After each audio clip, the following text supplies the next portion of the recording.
PWS was built by gun enthusiasts that wanted to make better gun products. I'm Dean Sylvester, President and Chief Technical Officer for Primary Weapon Systems. When we started PWS, we started with a line of muzzle devices.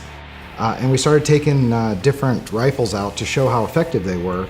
And we'd take out an M4 design, direct impingement, we would take out an AK style design. And we started to realize the amount of maintenance it took to make the M4 design continually run properly. And yet we were constantly fighting, trying to get through full magazine dumps to show how effective the compensators were. And at that point we realized there was definitely a need for a better operating system to fit inside the M4 platform. The Mark I rifle represents our philosophy for how a semi-automatic rifle should operate. My name is Derek Parker, and I'm the Chief Engineer of Primary Weapon Systems.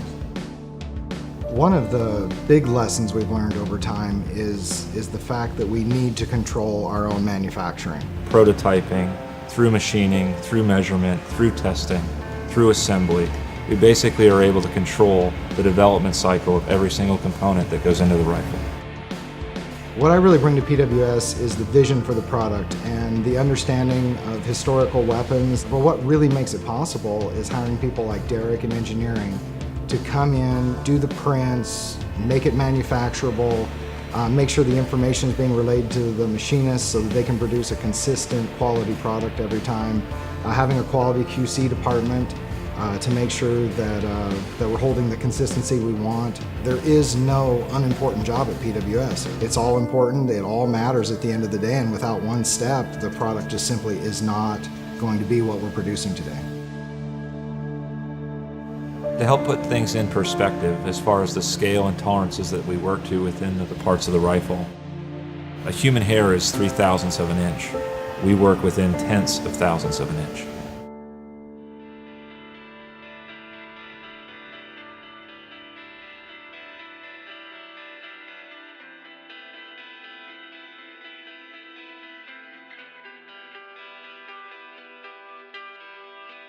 We started bringing in our own machines, and then that comes with a whole painful learning curve of learning how to run them. Most gun companies are stood up from machine shops that decide to build guns. We were stood up from a bunch of gun enthusiasts that wanted to make a better gun product. So one of the things that people may not realize is that we're not just designing the component, we have to design the process to make the component. We start with a solid model that's created within a computer-aided design software. That model then gets translated to our machine tool language. It also gets translated to our coordinate measurement machine language. So we're able to mask the physical part with the theoretical geometry and correlate between what our machines are capable of producing with what the physical part is measuring. We also look at not just the features of size, but the relationships of those features in three-dimensional coordinate space with each other. One of the questions we get asked all the time is how do you decide what products you're going to produce or what products you're going to work on next? You know, most of the people in this building love firearms. They love going out on the weekends, they love using them, and it's really as simple as the fact that we find something that we want, that we can't purchase, and we go build it. That seems to be the best formula for making products that the rest of the public's going to want and enjoy. The focus isn't on the latest market trend and following the same design parameters that everybody does. We shoot the rifles that we enjoy shooting, and those are the features that we design into the Mark I. We've taken a 50 to 60-year-old semi-automatic design and we've put our own operating system on it. All of the design improvements, all of the different features, is because those are the things that make sense to us as shooters. And when you have those expectations, reliability, accuracy, durability, the rest of it follows. I'm definitely excited about the primary weapons product line. It's definitely time. It's time for a better rifle with higher level components that requires less maintenance, both on the bench and in the field, and can provide the result that our user demands these days. I remember my first rifle was a family heirloom. It was a 22 semi-automatic. It was more the case that I enjoyed the mechanics of the rifle as much as I enjoyed shooting it. Eventually that moved into me having my own reloading bench at, I think I was 13 or 14 years old, and really getting into the dynamics of how the ammo affected the rifle, how it affected the mechanism, and then just seeing how it affected the function of the actual mechanics of the rifle, and that was fascinating to me even at that age.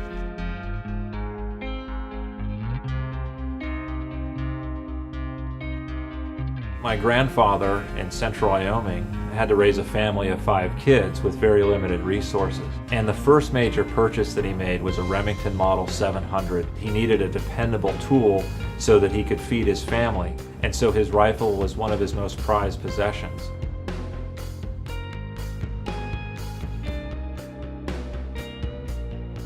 One of the main aspects of the piston system is reducing the modes of failure that are possible by gas interaction. U.S. Army commissioned a report to study some of the different conditions and further understand the operational duty cycle of the direct impingement system as it pertained to gas pressure, as it pertained to gas port size, the length of the gas port from the receiver. You have 5 or 6 critical interfaces that have to be maintained within very tight tolerances.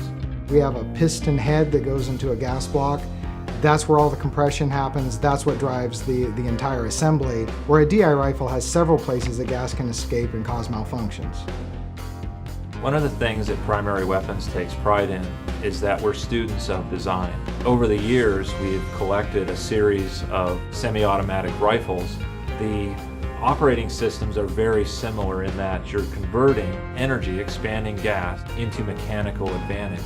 There have been several different ways that manufacturers and designers have been able to accomplish this. We've taken mechanical devices and combined them into the Mark I. And what we're really trying to do is set a new level of expectation.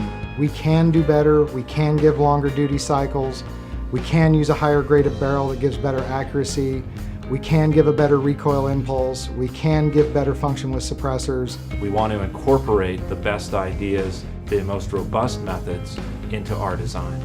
There is a better operating system out there that requires less maintenance. It's all obtainable, it's just we have to look beyond the old design.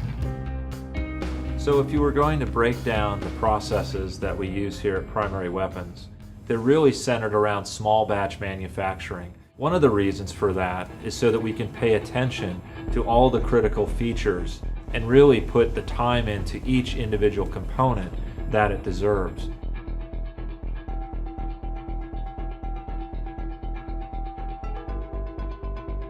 I'd say one of the big motivations to continue to design and produce a better product comes from the fact that the more that you understand, the less you find out that you know, and that you get more excited to find out where research can take you and what more you can do with the tools that you have at hand. My name is Dean Sylvester, President and Chief Technical Officer for Primary Weapon Systems.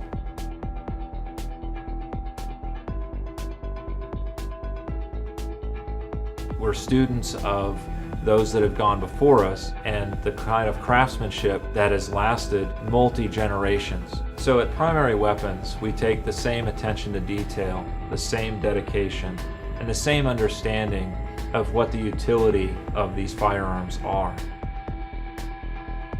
When you're building this level of product, there's no such thing as a small problem because they all compound into larger problems, and that's why we put so much emphasis on attention to detail. These aren't mass-produced rifles. There is a lot of hands-on interaction between the folks that are machining them, the folks that are handling them, the folks that are painting them or coating them or heat treating them. The hands controlling those machines are also the hands of firearms enthusiasts, people that are really into the sport. They understand a lot of the dynamics and they understand what the end product has to do. It's those expectations that we look for in each step of the process that really builds the quality into the part. It's time to know that we can evolve this design, and it's time to know that there is a better operating system out there that requires less maintenance.